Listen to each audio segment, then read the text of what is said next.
صرف کارکردگی ہی نہیں، یہاں پر کارکردگی بات نہیں، اور یہاں پر ریپریزنٹیشن بھی ہے، کیونکہ کارکردگی تو چلے وہ تو کچھ منتھس میں جانچی جاتی ہے، لیکن روز کے جو بیانات ہیں یا جو آپ الفاظ کا چناؤ کریں، جو آپ ریپریزنٹیشن دے رہے ہیں اپنی پارٹی کی، that I think so is very important as well. کیوں ضمیر صاحب آپ اگری کریں گے کہ نہیں؟ اور دوسرا مجھے بتائیں کہ چیف جسٹس نے آج جو ہے سواتی صاحب یہ بھی پوچھا کہ سواتی صاحب آپ کی انٹری امریکہ میں بند ہے کہ نہیں، اینڈ ہی سیڈ کہ میں بھی ایک نارمل شہری کی طرح جو ہے وہ اپلائی کرتا ہوں. انہوں نے کہا کہ جی میں نے کر دی، لیکن ہمیں تو کچھ اور کہانی بھی پتا تھی اس سے ریلیٹڈ. ان کے خلاف وہاں پہ کوئی کیسز بنے تھے اور اس کے بعد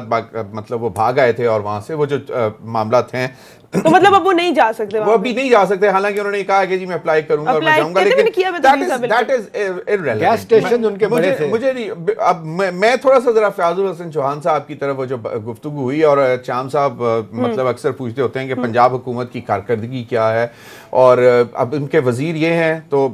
مطلب تھوڑا سا شرمندگی ہمیں بھی ہوتی ہے، وہ ہمیں شرم دلاتے ہیں، اور ہمیں واقعی شرمندگی ہوتی ہے کہ اگر ایک ڈیسنٹ کویسچن ہو اور اس کا اس قسم کا جواب آئے ایک وزیر سے، صوبائی وزیر سے، جو کہ ان کی ریسپانسبلٹی ہے جواب دینا. تو میں ایک یہاں پہ ایک مطلب خبر دیتا جاؤں آپ کو کہ پنجاب کی کارکردگی کے حوالے سے جو معاملات جو بہت کہتے ہیں کہ گو سلو ہوئے ہیں، بہت آہستہ، کوئی بیوروکریٹ کام کرنے کی کوشش نہیں کر رہے، تو آج میں آپ کو بتاتا ہوں کہ میرے پاس اطلاعات یہ ہیں ذرائع کے حوالے سے کہ کچھ ایسے بیوروکریٹس کو میں نام نہیں لینا چاہتا، میرے پاس 2-3 بیوروکریٹس کے نام بھی ہیں جن کو باقاعدہ طور پر صوبائی حکومت، پنجاب کی حکومت کی طرف سے میسج دیا گیا کہ بھائی جان آپ آ جائیں، واپس آ کے کام کریں اور آپ کو کچھ نہیں کہا جائے گا. اب وہ کیونکہ وہاں پہ بہت سارے بیوروکریٹس جو ہیں وہ ڈر کے، خاص طور پہ آہا چیمہ جیسا واقعہ ہوا، یہ جو آہا چیمہ اور پھر وہ باقاعدہ فواد حسن فواد اور پھر بہت سارے بیوروکریٹس اور بھی کہ جی ان کی انویسٹیگیشنز ہوں گی، انٹروگیشنز ہوں گی، تو وہ کچھ عرصہ یہ انٹرم سیٹ اپ سے پہلے ہی اپنے آپ کو ڈسٹنس کر کے کسی اور ڈپارٹمنٹ میں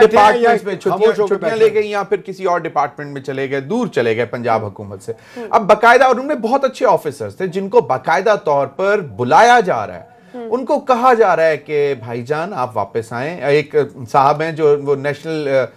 ویکیشنل ٹیکنیکل ایجوکیشن والا جو نیف ٹیک ڈپارٹمنٹ ہے اس میں چلے گئے تھے، ان کو وہاں سے ان کو واپس بلانے کی بات کی جا رہی ہے کہ آپ واپس آ جائیں. تو اس قسم کی، تو اب چام صاحب یہ معاملات یہاں اس نہج تک پہنچ چکے ہیں جو آپ مجھ سے پوچھ رہے تھے. مت بھولیں کہ چیف جسٹس صاحب نے کل کیا کہا تھا، کہ پنجاب میں نکما پنے کی انتہا ہو چکی ہے. بات یہ کہ نکما پنے کی انتہا تو تب ہونی ہے نا کہ جب چیف منسٹر صاحب ڈیسیژنز لے رہے ہیں، پروجیکٹس فائنل کر رہے ہیں کہ ان پہ کام ہونا چاہیے، تو بیوروکریسی اگر ڈری ہوئی ہے اور وہ کام نہیں کر رہی تو یہ مسائل بنتے ہیں نا. یہ بات کرنا کہ بیوروکریسی جو ہے وہ ڈری ہوئی ہے، وہ کس سے، احتساب کے عمل سے ڈری ہوئی ہے، یا انہوں نے کچھ ایسا کیا ہے جو وہ جو ہے، مطلب یہ تو کوئی بات نہ ہوئی کہ اگر وہ کہہ رہے ہیں کہ آپ سے پوچھا جائے گا، انویسٹیگیشن ہوگی، کارکردگی ہوگی، تو آپ چھپ کے بیٹھ جائیں کہ نہیں. ہوتا یہ ہے کہ جب ایک گورنمنٹ آتی ہے نا، اس کا ایک امپریشن بن جاتا ہے کہ بھائی جان انہوں نے جتنے لوگوں نے سابق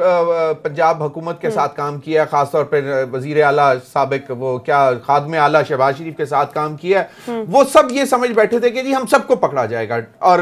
ہم سے انویسٹیگیشنز ہوں گی. حالانکہ ایسا نہیں تھا. وہ ایک امپریشن ایسا بڑھ گیا کہ آہا چیمہ والا کیس، حالانکہ وہ اس سے پہلے، اس حکومت کے آنے سے پہلے سے معاملات چل رہے تھے. وہ 56 کمپنیوں کا معاملہ سپریم کورٹ نے اٹھایا تھا، وہ صاف پانی کا معاملہ سپریم کورٹ نے اٹھایا ہوا تھا، اور بہت سارے معاملات جو ہیں وہ پہلے سے چل رہے تھے. اس کی وجہ سے بہت سارے بیوروکریٹس جو ہیں وہ اپنے آپ کو پنجاب حکومت سے ڈسٹنس کر کے چلے گئے. انہوں نے کہا نہیں، اب ان کو یہ واپس کہا جا رہا ہے کہ آپ کمپیٹنٹ آفیسرز ہیں اور یقیناً ہم آپ کی صلاحیتوں کو مانتے ہیں، آپ واپس آئیں، آ کے کام کریں. تو ان کو ریپیٹریٹ کرنے کی کوشش کی جا رہی ہے تاکہ جو چیف منسٹر انیشیٹو لے رہا ہے اس پہ کام آگے بڑھ سکے. مطلب آپ کہہ رہے ہیں ڈائریکشن جو ہے وہ چیف منسٹر نے دی. احتشام صاحب آپ اس پہ کامنٹ ضرور کیجیے گا. اور میں آپ سے بھی پوچھنا چاہوں گی، کل ہمارا جو ہے وقت ختم ہو گیا تھا، اس سے پہلے ایک بہت امپورٹنٹ بات